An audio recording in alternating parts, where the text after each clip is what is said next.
L'éditorial du Figaro. Saturation migratoire par Yves Tréhard. Immigration. Dès que le mot clignote dans le carrousel de l'actualité, les esprits s'enflamment. À peine Michel Barnier l'a-t-il prononcé qu'il est déjà accusé de faire le jeu de l'extrême droite. Des ministres démissionnaires se bouchent le nez, parlent de lignes rouges à ne pas franchir.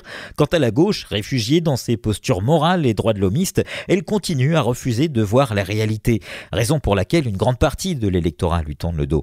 La pression migratoire explose. 500 000 arrivées, dont un tiers d'illégales, ont été enregistrées en 2023. Soit 2 fois plus que 10 ans auparavant. Mais si la générosité de notre État-providence est de plus en plus coûteuse, l'intégration, elle, est un échec cuisant. Dans la population, la colère gronde et l'insécurité culturelle n'est pas qu'un sentiment. La France peut-elle continuer ainsi ?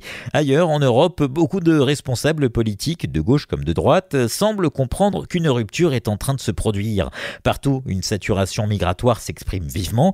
Si l'origine des récentes émeutes anti-immigration en Grande-Bretagne reste à éclaircir, le nouveau Premier ministre travailliste Keir Starmer a promis de s'attaquer sérieusement aux racines du mal. Jusqu'à suivre l'exemple de Giorgia Meloni, dénigrée à son arrivée pour son populisme, la présidente du Conseil italien obtient de bons résultats sur ce front. Le nombre d'entrées irrégulières dans son pays a diminué de 65% depuis janvier.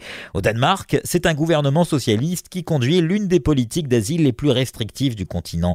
Même l'Allemagne vient de rompre avec l'angélisme de Merkel. La coalition du social-démocrate Olaf Scholz va rétablir les contrôles à toutes ses frontières et expulser les réfugiés condamnés en justice. Ce sont des réponses à l'attentat islamiste qui fit 3 morts fin août près de Düsseldorf et à la montée de l'extrême droite aux récentes élections locales. En France, la création d'un ministère de l'immigration est-elle souhaitable ? Michel Barnier ne l'envisage pas et elle ne changerait rien aussi longtemps que des mesures courageuses ne seraient pas adoptées. Cela suppose une révolution de la volonté.